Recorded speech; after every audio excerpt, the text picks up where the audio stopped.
Raylan Givens, right? Like when you're attacking a script, the lead character is so important. But in a weird way for TV, they're not amorphous, but they have to have a whole kind of aura that you can't touch on the outskirts that might change because you don't know all the storylines and you don't know what subsequent seasons will bring. And so all I knew is Timothy Oliphant is beautiful. He's an incredible brain. He's an incredible person. He hates trying on clothes. All right, Timothy? And my assistant at the time, who shall not be named, had a huge crush on him, and I didn't know, And I remember, Timothy, I never told you this, but because I come from fashion and I know what happens in that world, I never just want to say, we're going to use this Stetson. We're going to use this Yves Saint Laurent outfit. We're going to use this, even though I love those things, and I've bought my own Stetsons now, 3 or 4 or 5 really beautiful ones. I want to make my own. I don't know. Is that ego? Is that being half of something and half of something else? I never want one thing. I want it to be mine. So that's weird. I just worked out something therapy-wise. But I remember that there were all these Stetsons that he could wear. And I was like, we need to call Stetson and make it this and something of this. And I think in the end, Stetson, you said it was your design, but it's not, somebody else's. But before Timothy Oliphant ever tried on that hat, when you first start a pilot, there's really no office because we're going to be shooting in the mountains of Pennsylvania for Appalachia. And you need a place to send stuff. And I think, honestly, my place in Echo Park was kind of ghetto, and people stole shit all the time. So I'm like, I'm not going to send this hat there. So they sent it to my cute assistant, who is now my dear sister, and I'm the godmother of her son. And he was little then, and he tried on the hat before Timothy. And it was beautiful, and I have that photo. But anyway, I went to their house. Cut to the first fitting at Timothy's house.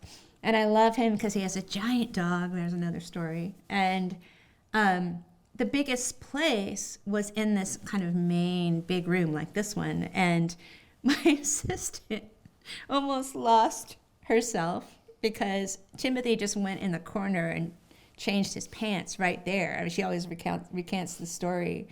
And Timothy, you ruined a person for life. But, I love him because he's very solid, Timothy, and very all about his family. And he's really smart. He's really smart. And that already was the character of Raylan Givens.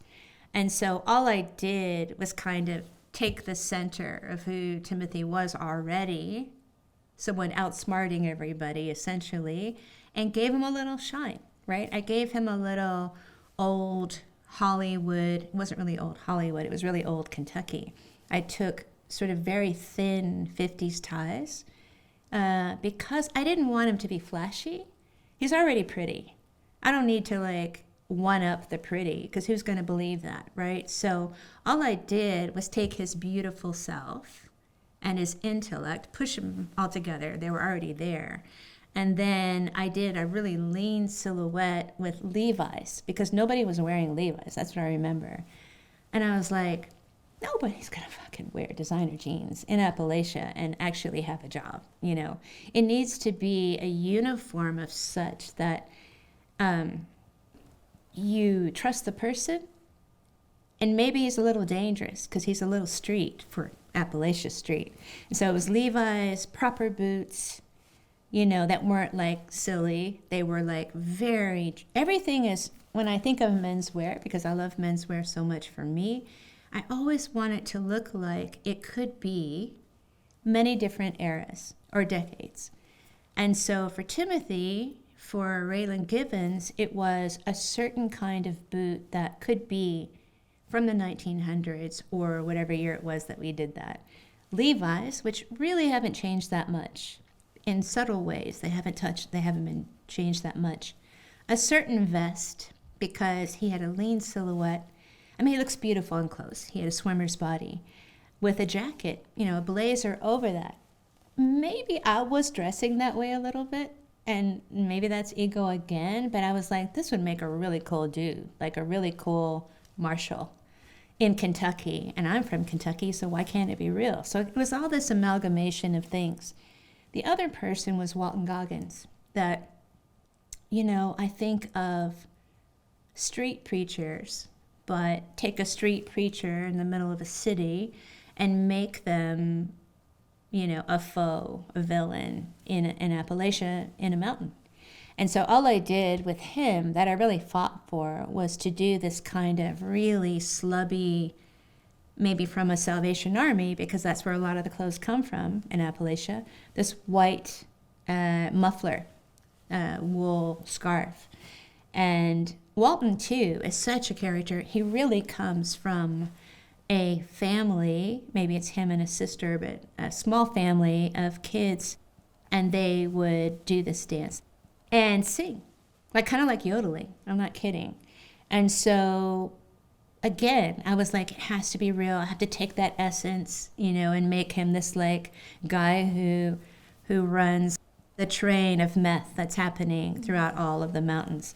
And so his was a little bit of that, and a little bit of my kind of ha-ha to religion. I look like a preacher. Everything I say feels like this beautiful music of an Appalachian preacher, but I'm going to have so much money in meth labs. So boom.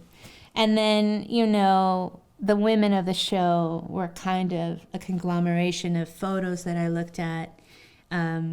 And so the deal is, the real Appalachia of today, or at that time, was a lot of Walmart, right? It was the Walmartization of America, as I call it. I know that because it's happening in Kentucky, where I'm from. And so if you only do reality, which is just Walmart, right? It's going to look like a Walmart commercial, and you're not going to have the essence of the ages of Appalachia in the clothes. And so what I like to do, because I love sort of classicism in clothing, is you want to believe that the Appalachia of old is in the people. It's bloodlines, it's families. They own certain hollers, right, of real estate, and it's their European empire, but it came from there, and now it's in Appalachia. And so I want that kind of whatever era of clothing in Appalachia, the Dust Bowl era, those things to be knitted within in silhouette. So you'll find a little of that in Raylan Givens, in Walton Goggins' character, but also in the women, as well, with Walmart thrown in, with the polyester of the times and the kind of cocky hunting clothes of the present thrown in.